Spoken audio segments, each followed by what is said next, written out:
Welcome. This is the Public Works Podcast. My name is Joseph Blackman. Today, got a real treat for you. His name is Chris Toflinski, and he is the Wastewater Maintenance Supervisor for the beautiful city of Aurora in Ohio. Chris, say what everybody. How's it going? Appreciate you having me on here. I look forward to talking for a little bit. For sure. So, you're the wastewater maintenance supervisor. A lot of us probably know kind of what that is, but we want to hear it from the horse's mouth. Like, what does a water or wastewater maintenance supervisor for the city of Aurora do? Yeah, so for our city, this is a new position. I was the first one to hold it. So it can kind of be whatever I want it to be. Obviously, you have your basic maintenance tasks, kind of putting together like a preventative maintenance program, getting our asset management processes under control, work order systems.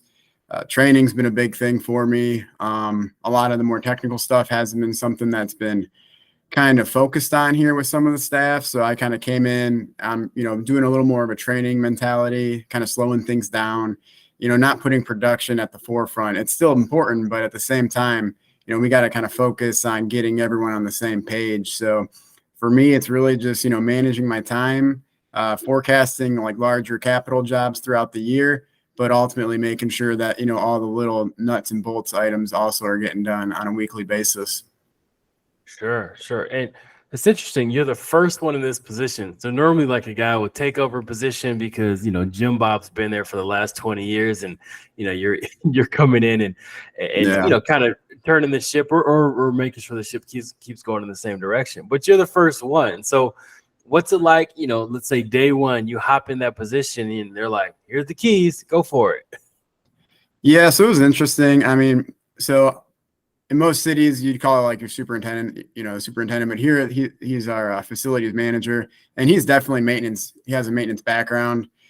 So for us, it was more of like just a staffing issue. And so they just got to a point where they realized that with his basic duties they already had, like we needed to bring in someone new to kind of start overseeing the maintenance side of things, because overall our two plants were, rehabbed in 97.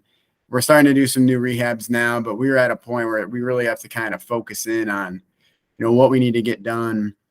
And so for me coming in, it was kind of just, take a step back, kind of look to see how people are doing things. Don't just, come out the gate with suggestions and, saying, hey, we don't do it like this, like, because they don't know me, I don't know them.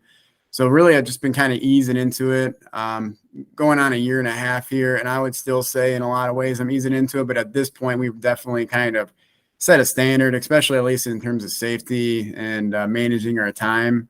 Just been kind of going from there and just trying to get guys trained and trying to get them to have more of like an open approach to, viewing things from a maintenance aspect as well as operationally, because like I said, we're a small community. So you're operating and you're doing maintenance. You're not just a maintenance person. So trying to get their mentality to change a little bit.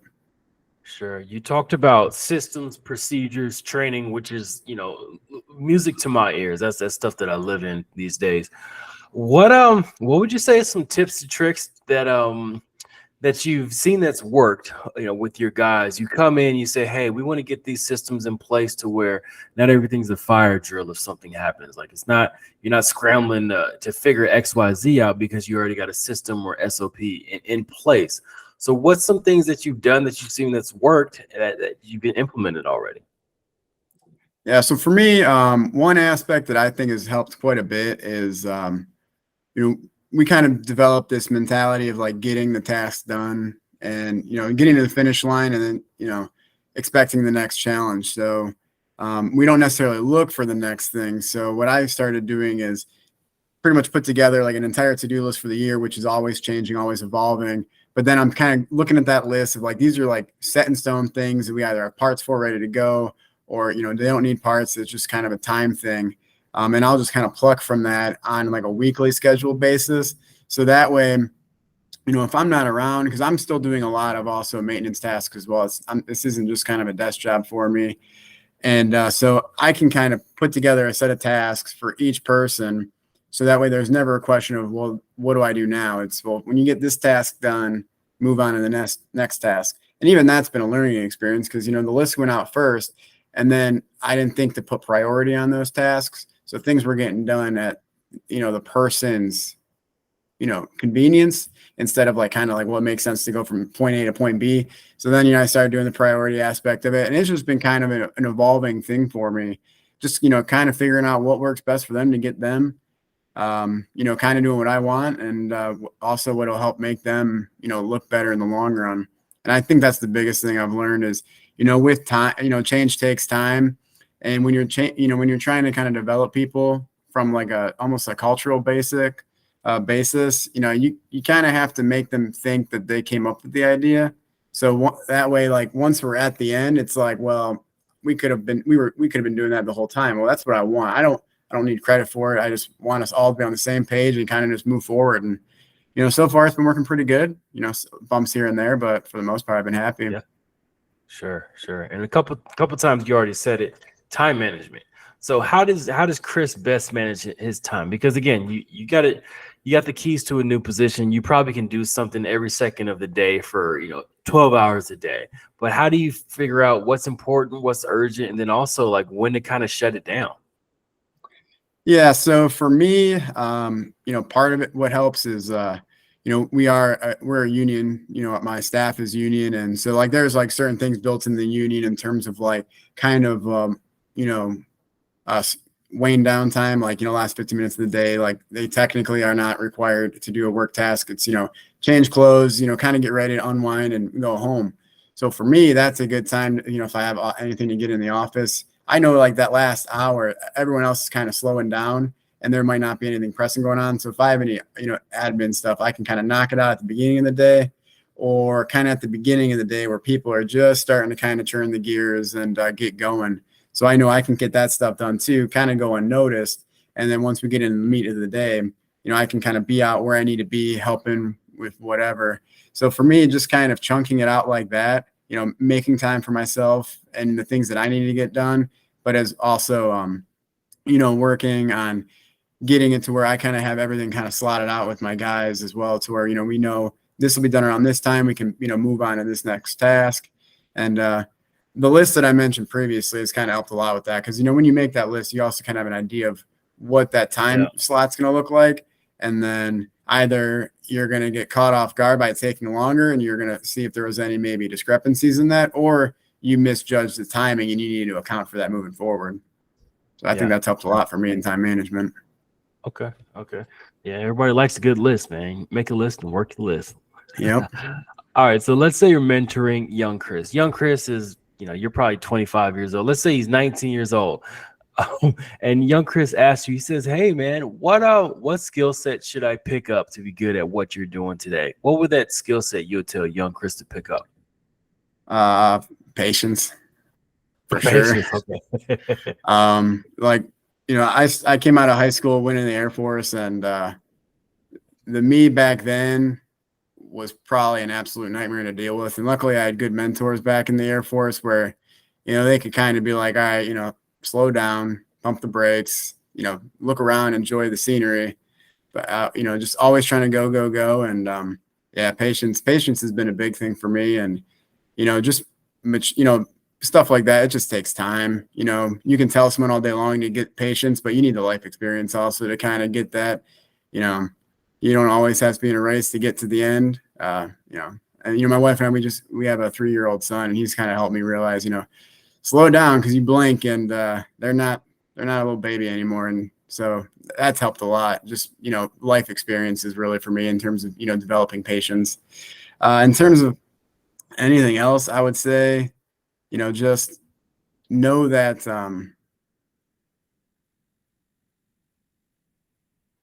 learn everything. So I went in the Air Force in 2008. YouTube wasn't a thing. If you had a BlackBerry, you were the cool kid on the street. So like you didn't have the ability to learn all the time. So for me, learning was reading books, which, I like reading books. At the time, though, I read, fiction. Like I didn't read any like motivational books, like things to help me be a better person in the workplace. And so I would say back then, I didn't really take learning as seriously. And then once learning became more of, an approachable thing, it wasn't just a school-based thing, because school-based learning has never been my forte. I mean, I'm grinding through it because I have to, but it's not my, primary way to learn. So I would say just learn everything you can and enjoy the time you have with the people that are teaching you, because they don't stay with you forever. And yeah, that'd be about it. Okay. Okay. All right. Story time. I need a story from Chris when something went wrong under your watch, what you did to fix it, and then what lessons you learned from it to apply to your future career. Yeah, so for me, I was about 2 months into my water career. I was a position called quality assurance operator. We were out in the distribution system, um, doing a lot with in terms of the operating of the booster stations, making sure everything functioned properly, the elevated tanks, the below ground reservoirs, and then doing like dead end flushing, unidirectional flushing, and then we managed the backflow inspection program for the employer that I worked for.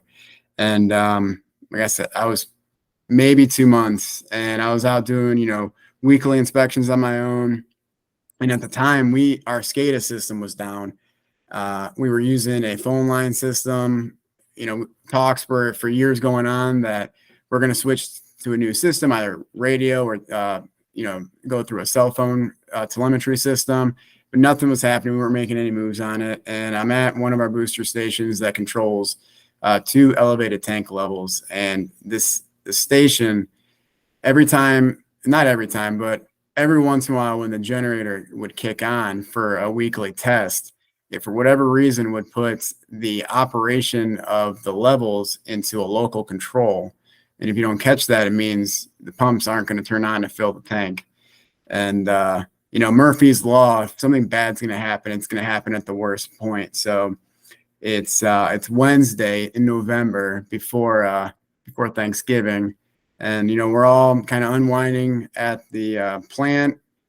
My boss was like, "How did everything look today?" And I'm like, "Great," because what I thought was the minimum set point was actually a foot lower. So I was actually already in an area that I should have caught. That we were in the pumps weren't turning on, and I missed it.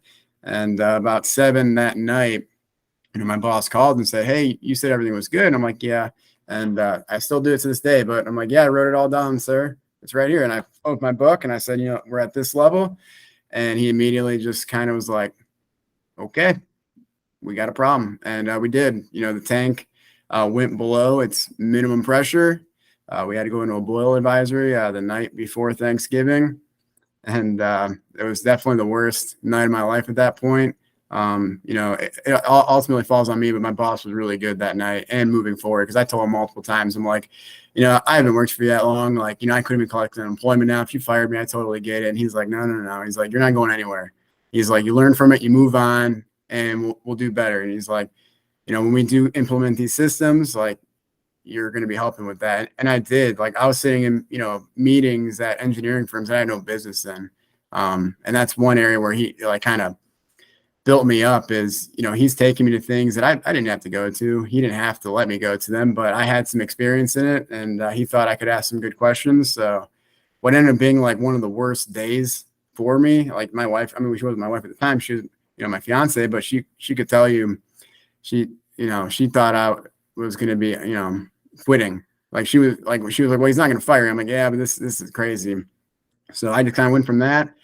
And I learned, made sure to never do it again, or at least avoid, things like that happening again, writing things down, just always having like SOPs. Like that's kind of why I am the person I am today, is because you have to make things foolproof for, that new guy that thinks he knows, but he doesn't know because he made a mistake by 1 foot of elevation. So, yeah, that was definitely the worst day in my career so far. Hopefully it'll remain my worst day. And but I think it also is the reason why I am where I am today, because I got a lot more driven to make up for that, and I've been doing that ever since. So yeah, that was my day. Good stuff. Thanks for that, man. Thanks for sharing that. All right. So how does Chris show up year after year, month after month, week after week, better and better? Like, what do you do now? You said YouTube wasn't around back then. You used to read a lot of fiction, but what do you do intentionally, proactively nowadays as your personal professional development regimen? Yeah. So, I like to try to stay physically active.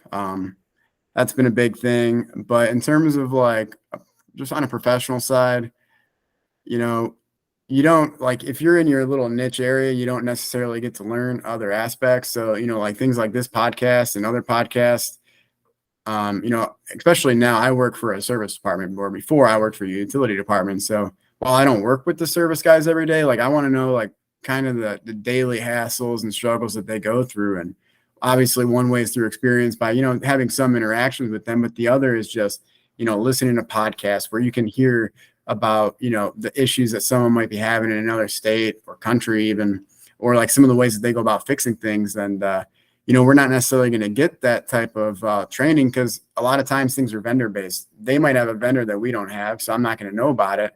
So like, going through podcasts, getting more involved in like local organizations, like for, water and wastewater here in Ohio, we have like AWWA, we have OWEA, which is, through WEF. OWEA is definitely, heavy into the wastewater side. Some would say that AWWA more is water, like, clean potable water. And, just trying to get more involved in those organizations and learning, because if you want to learn something, like those are the places to go find people and network. And, that's really one of the biggest things. And then just, self-reflection, just going through my week, figuring out like what I did good, what I could do better, and, how I can be better for the people around me. And just always kind of keeping myself accountable. Sure. What would you say is the biggest misconception about your position? Let's say we asked your wife's best friend, like, what does Chris do all day, every day for Aurora? What would she get totally wrong in answering that question? Well, if you ask my wife, she would probably say that I'm always getting called out at all the worst hours of the day, which is true. I mean, things don't break during the day. Just, usually it's just a weird coincidence that, you go out a lot at night. But I think the biggest thing is, from like an outsider looking in standpoint, is people really think that when you're in wastewater, it's just a 24/7 filthy job. And, that is true to a degree, but for the most part, it's a lot of clean systems, and it's a lot more technical in 2023 than it's ever been. And it's not going away. And I would say that's the biggest thing is, just getting people to realize that regulations are only getting harder. The technology to help enforce those regulations aren't going anywhere. So, training and education is something that we have got to just continue to buckle down on. And I would say that's one area that, I think people think that, they don't need to learn it. And some guys, some people that might be true if, they're towards the end of their career, they might be able to skate by for a little bit, but you can't come into this industry in this year and not expect to have to, learn some of the technical side of things. If you don't learn it, you're going to fall short of your goals. When you say technical, and I've been hearing a lot about kind of just every, I guess, industry is moving towards a more technical stance, and I guess it's shifted from more of just not a like a methodical level. Like normally you would have a guy, right? He would have all the information in his head, right? And he could just he would knock on a pipe and listen to it and go, oh, there's a leak somewhere, kind of like the old school thinking. But now it's becoming more technical. So can you talk about like what a new grad, they're fresh out of college, they got this paper, it's called a degree, like what other things they would need to learn, with that degree or in that degree to be able to apply it to what you got going on? Yeah. So I think, not just like a technical in terms of like how things function, but like how we're using our data. Asset management's not going away. It's getting more and more stringent by the year. Water is seeing it a lot more with like lead removal and things like that, proving you don't have lead in your system. Like they have like hard deadlines in place to like do those sorts of things. So, and through that, they're developing asset management, programs a lot faster. Wastewater is catching up. Luckily for me, I work in a city that is one of those places that they're ahead of the curve. When I interviewed here, I was like very surprised and, happily surprised how much they're focusing in on things like that. So they really kind of almost created an environment for me to just kind of learn and grow and, develop my asset management, protocols, because that's what they want. And because I had experience in that at my last employer, we've really just been able to hit the ground running. So it's not just, technical in terms of how things function and operate, but like how we do business, like the paper trail. It's not gone, but it's fizzling out, and everything's going computer based, and work orders, and as it should. Like it's way easier to go on the computer, type in a couple keywords, kind of figure out all the data points you need to then like forecast. So everything is just computer based these days. Every like pumps you don't just flip a switch and a pump turns on now.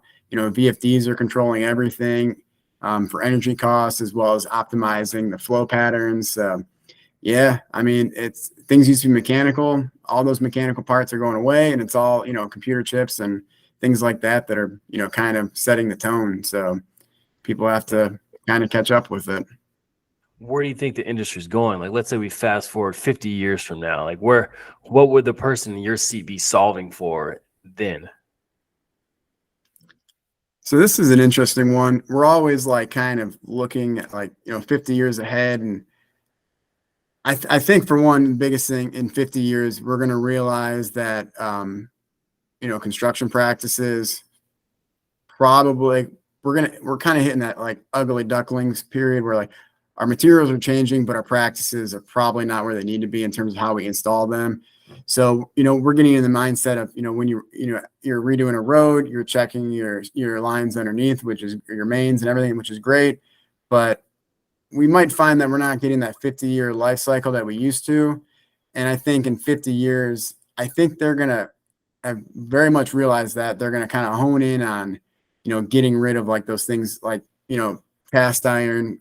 I would hope like manholes and things like that are a thing of the past. Things that aren't going to hold up over time. But I would, yeah, I mean, also like, combined sewer overflows and just sanitary sewer overflows in general, like those are things that'll probably kind of be figured out in 50 years. It's actually going to be pretty alarming because we don't know. I mean, we might, we kind of urbanized for a long time where everyone moved to the city and now everyone's getting away from the city. So like everything's ebb and flow. We learn, but at the same time, we also kind of create the same issue again. But that's just the nature of the beast. So I think we're going to have better practices in terms of material and stuff, but we're going to have in a roundabout way some of the same problems, just in a new way of doing it. Gotcha. So, Do you think AI will have a big impact in the next 5-10 years and what you got going on now? I would, in the next 5 to 10, I hope so. In terms of, so I think AI it's definitely a popular, catchphrase these days, but the one aspect of it that makes 100% sense to me in today's day and age would be, inspection of sewer mains and water mains and things like that. If we could just figure out a way to, have our crews camera align, go through we'll do like all the manual labor, but then we can send that information to someone else and then they can input it through an AI structure where then that identifies your problems. That's how we're going to, be able to move forward and get, data. Because the reality is a lot of especially smaller municipalities, we'll collect the data, but we're not necessarily trained. I mean, we might, get the certifications and everything, but we don't do it on a day-to-day basis. So if we can like almost create a funnel, like a tunnel, just to like get that information to where they can identify hundreds, if not thousands of miles in a day or two, I think that would be huge because then we can get more aggressive with, inspecting our mains and then having a better idea how to, do capital improvement projects moving forward. So I would say AI in that aspect has a huge role. And then, because I know that's an area that they are actively trying to utilize it. So I would say kind of focus in on that and see where else it can take us. Gotcha. And you're a wastewater maintenance supervisor. I'm sure there's plenty of other wastewater maintenance supervisor that listen to the show, probably millions, Let's talk about like some of the problems you're seeing today, and if they have the same problems and like what you are doing to I guess rectify those. Yeah, I mean, in terms of like issues, I would say just focusing in on like a 5, 10, 15-year plan in terms of, rehabbing equipment. I think a lot of places we tend to get too close to, a failure date and not focusing in on like fixing things before they fail. And they're not going to fail like, during a shift. It's going to be at the worst possible time when your crane truck's down and, the pump's going to fail. You have no way to get it. And it's just going to be a complete cluster. So I would say just kind of focusing in on fixing before things break and really honing in on preventative maintenance programs. I think a lot of places are doing a lot better a job at that. But I think if people, talk candidly and honestly, I think we all can realize that we have a lot of room for improvement in things in terms of like preventative and definitely predictive maintenance. I think predictive maintenance is still kind of a new thing that not a lot of places are doing because it does, take money and things like that. But yeah, I would say, getting ahead of the problem, which people, we're all trying to get ahead of the problem. Things happen, but just always, focusing in on just keeping that in the back of your head that that's a priority. Yeah, you said preventative maintenance. You also said predictive maintenance. It's a new one for me. Can you explain what your thought or process is behind predictive maintenance? So predictive maintenance would be things like vibration analysis, which kind of just like that technology can be used in a lot of different ways. They have like these little pucks essentially that, measure the vibration of a pump or motor.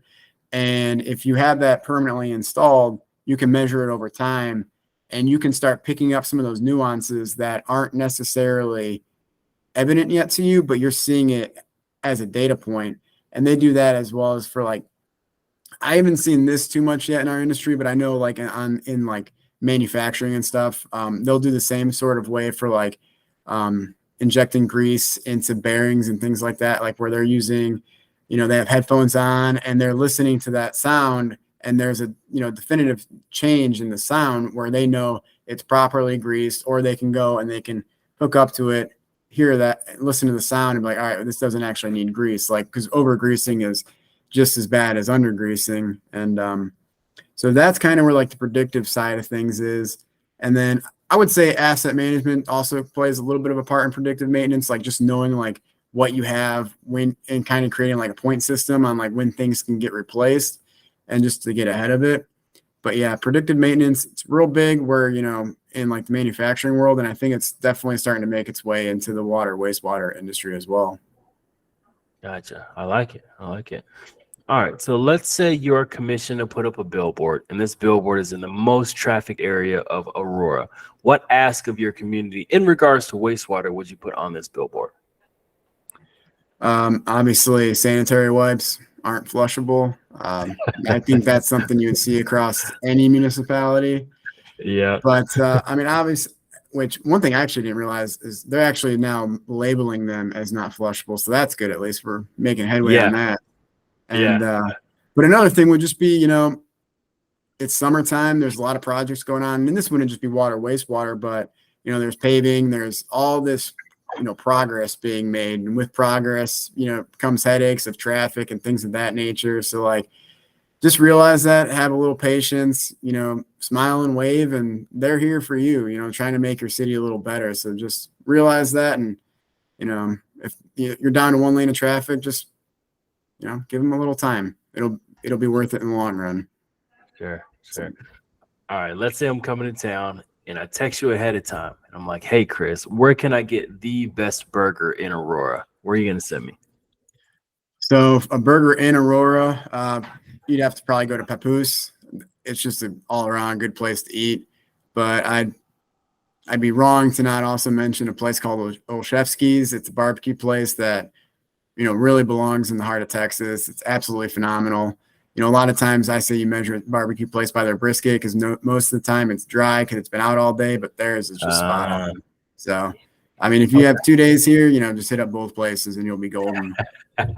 Love it. All right. I always like to leave a space on the show for you to thank mentors that you had along your journey, and then also offer up a word of inspiration and motivation to your wastewater maintenance supervisor counterparts. Yeah. So for me, three come to mind: Rich Shepka, John Deemer, and Matt Armand.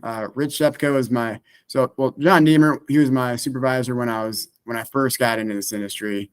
He kind of realized that I had a maintenance background. He wasn't hiring me for maintenance, but he kind of knew that you bring in good talent even if the position doesn't make sense, because you can use them elsewhere, and that's kind of what they did.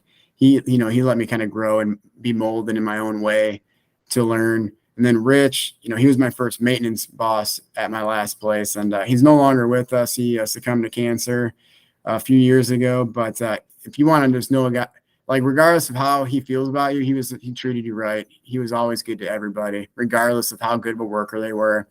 And then kind of goes with Matt Armand. He was our director of still is the director of operations there, and just an all-around good guy. He knows everyone's name, and that was a place of 200 employees. It was just impressive. You know, he put people first, and he kind of made me realize, like, you have to put people first. Regardless of, you know, what they do on their day-to-day, we're all people. We all have families we go home to, and we need to respect them for that, regardless of the output that they give us on a day-to-day basis. Obviously, you know, disciplinary aspects come into it as well. But in terms of inspiration, I would say, I mean, you know, I'm 35. I've been, you know, working for a while, but I'm nowhere near where other people are. But I would say just always just kind of focus in, you know, don't get unmotivated. You know, people, when you're working to move somewhere, not everyone has that same goal, and always just, you know, make sure that you are kind of in check with your goals. Don't kind of get brought down by people that might not, you know, show that same level of motivation. And, but at the same time, never give up on people. Like, if they're struggling to get a license, like, keep working on it. If they're still coming to work, it means they're still trying. So just always put your people first, and just give them as much effort as you can, as long as you can. So yeah, I would say that, you know, put people first whenever you can. Okay. All right. Well, Chris, thank you for hopping on the podcast. Thanks for sharing your wealth of information and knowledge with us. To all the listeners out there, make sure you share this with somebody who you think needs to hear it. Chris, any final words before we get out of here? No, I mean, in terms of like what we got going on, you know, City of Aurora, if you're in the Northeast Ohio area, we just bought a 40-acre parcel from Geauga Lake. It's an old amusement park that used to be out this way. You know, they're going to kind of develop it for the people in the Northeast Ohio area and beyond. And, you know, it's probably one of the biggest things that have happened in this area in a long time. And it's cool to be a part of it in a small, you know, way. But yeah, be on the lookout for that in the next couple of years, and we'll see how it looks. What are they going to put down there? So, like, there used to be like a tide pool and things like that. They're going to rehab that and just make it a, you know, a large swimming pool, amphitheater, you know, restaurant space. And then the city, along with some developers with the neighboring city as well, because this is all on Geauga Lake, they're going to, you know, have a boardwalk across the entire lake. And it's just going to be, it's a real cool way to like develop an area where it's actually like, you know, friendly for the people of the area. You know, a lot of times things get developed where you kind of lose touch with it, but this is going to be something that, you know, the people can really embrace for years to come. Good stuff. I like to hear it. Well, Chris, again, thank you for hopping on the show. All the listeners are out there, share this with somebody. This has been the Public Works Podcast, and thanks for tuning in. Appreciate it.